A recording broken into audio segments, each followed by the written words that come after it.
আসসালামু আলাইকুম ওয়া রাহমাতুল্লাহি ওয়া বারাকাতুহু। আলহামদুলিল্লাহ, আমরা ধারাবাহিকভাবে বিশুদ্ধ কোরআন তেলাওয়াতের জন্য তাজবিদ সহ কায়দা শিক্ষার ক্লাস আপনাদেরকে উপহার দিচ্ছি। আমাদের সাথে আপনারা যুক্ত থাকেন, ইনশাআল্লাহ খুব দ্রুত সময়ে কোরআন শিখতে পারবো ইনশাআল্লাহ। আমাদের ক্লাস চলছে হলো ওয়াকফ করার নিয়ম, এগুলো আমাদের ক্লাস চলছে। আশা করি আপনারা অনেকটাই বুঝতে পারছেন। আমরা প্রথমে যে পড়াটি পড়বো আজকে, এই যেটি মিম সদ জবর মাস। মিম সদ জবর কি হয়? মাস। ফা ওয়াও পেশ ফু। এখানে খেয়াল রাখতে হবে, ফা ওয়াও পেশ ফু, পেশের পরে জুজমলা ওয়াও হওয়ার কারণে এক আলিফ টেনে পড়তে হবে। তাহলে পড়তে হবে মাস ফু, ফা জবর ফা, মাস ফু ফা, তা দুই জের তিন। তাহলে উচ্চারণটা কি হবে? মাস ফু ফাতিন, মাস ফু ফাতিন। পড়েন আমার সাথে, মাস ফু ফাতিন। এরপরে হলো হামজা জা জবর আজ। আমরা জানি আলিফের ভিতরে জের জবর পেশ থাকলে পরে ওই আলিফকে হামজা বলে। তাহলে হামজা জা জবর আজ, ওয়া আলিফ জবর ওয়া, আজ ওয়া। জবরের পরে খালি আলিফ হলে পরে সেই আলিফ, জবর পরে যদি খালি আলিফ হয় তাহলে এক আলিফ টেনে পড়তে হয়। তাহলে হামজা জা জবর আজ, ওয়া আলিফ জবর ওয়া, ওয়াওটা তাহলে এক আলিফ টেনে পড়তে হবে। আজ ওয়া জিম আলিফ দুই জবর জান। কি হলো? আজ ওয়া জান। পড়েন আমার সাথে, আজ ওয়া জান। এরপরটা হামজা শিন জবর আশ, তা আলিফ জবর তা, আশতা। তা টাটান হবে, ওই যে জবরের পরে খালি আলিফ। আশতা, তা আলিফ দুই জবর তান। কি হলো? আশতাতান। পড়েন, আশতাতান। এরপরটা হলো হামজা ত জের ইতো, তটা কলকলা হরফ। কলকলা হরফ যেন কয়টা বলছিলাম এর আগে? 5টি। কফ, ত বা জিম দাল, এই 5 হরফে জজম অথবা অক্ফ হলে পরে কলকলা করে বা প্রতিধ্বনি করে পড়তে হয়। তাহলে হামজা ত জের ইতো, আইন খারা জবর আ, ইতো আ, ইতো। পড়েন, ইতো আ, মিম দুই পেশ মুন, ইতো আমুন, ইতো আমুন। হামজা আইন জবর আ, হামজা আইন জবর কি হয়? আ। নুন আলিফ জবর না, আ না। বা আলিফ দুই জবর বান, আ না বা। নুনটা এক আলিফ টেনে পড়তে হবে, জবরের পরে খালি আলিফ হওয়ার কারণে উচ্চারণটা কি হবে? আ না বা আলিফ দুই জবর বান। কি হলো? আ না বান। এরপরে দেখেন হামজা ফা জবর আফ, হামজা ফা জবর আফ, ওয়া আলিফ জবর ওয়া। কি হলো? আফ ওয়া।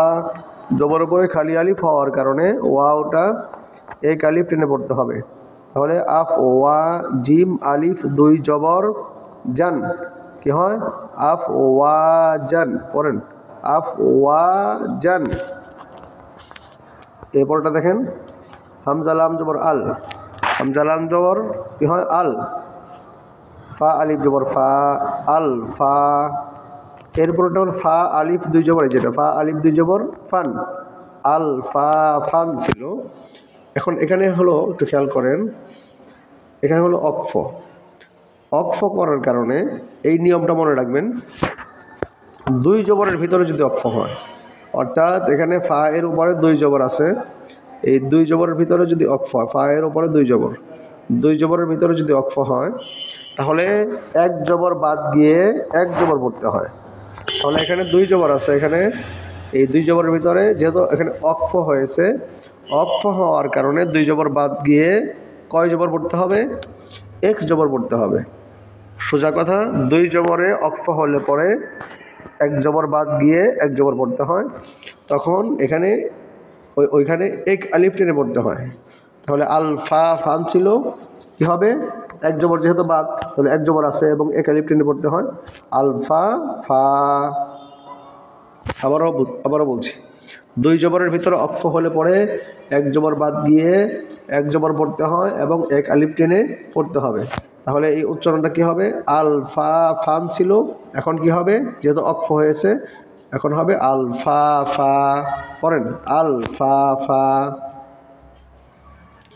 এরপরটা কফ র পেশ কুর, কফ র পেশ উর, হামজা খারা জবর আ, খারা জবর খারাজের উল্টা পেশ হলে পরে এক আলিফ টেনে পড়তে হয়, তাহলে হামজা খারা জবর আ এক আলিফ টেনে পড়তে হবে।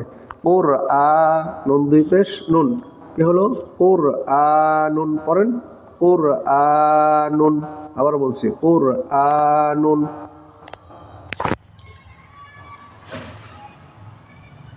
এরপরেরটা এটা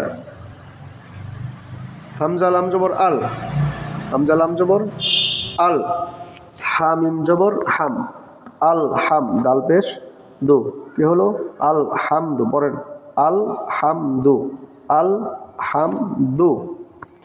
এরপরটা ওয়াও লাম জবর ওয়াল, ফা জিম জবর ফাজ, জিমটা কলকল হরফ, ফা জিম জবর ফাজ, ওয়াল ফাজ, রাজের রি, এই যেটা রাজের রি, ওয়াল ফাজ রি, এই যে ওয়াও লাম জবর ওয়াল, ফা জিম জবর ফাজ, ওয়াল ফাজ, রাজের রি, ওয়াল ফাজরি। আশা করছি আপনারা বুঝতে পারছেন। প্রতিনিয়ত আমাদের ক্লাসে অংশগ্রহণ করবেন, আর কয়েকটি ক্লাস পরে আমরা কোরআন পড়তে পারবো ইনশাআল্লাহ। এখনই আশা করা যায় আপনারা কোরআন খুলে দেখেন, পড়তে পারেন যারা প্রতিনিয়ত আমাদের ক্লাসগুলো ধরছেন। নতুন যে ভাই বোনেরা আছেন চ্যানেলটি সাবস্ক্রাইব করে দেবেন, লাইক কমেন্ট শেয়ার করার জন্য সকলকে অনুরোধ করছি।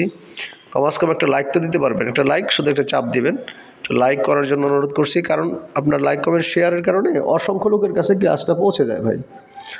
হ্যাঁ, এই জন্য আমাদের চ্যানেলটি লাইক কমেন্ট শেয়ার করার জন্য সকলকে অনুরোধ করতেছি, যাতে করে কোরআন পড়ার সুযোগ সকলেই পায়, শেখার সুযোগ সকলেই পায়, সেই ক্ষেত্রেও আপনি অংশীদারিত্ব যেন হতে পারেন। আল্লাহ তাওফিক দান করুন। দেখা হবে পরবর্তী ক্লাসে ইনশাআল্লাহ। আজকের মতো বিদায় নিচ্ছি। আসসালামু আলাইকুম ওয়া রাহমাতুল্লাহি ওয়া বারাকাতুহু।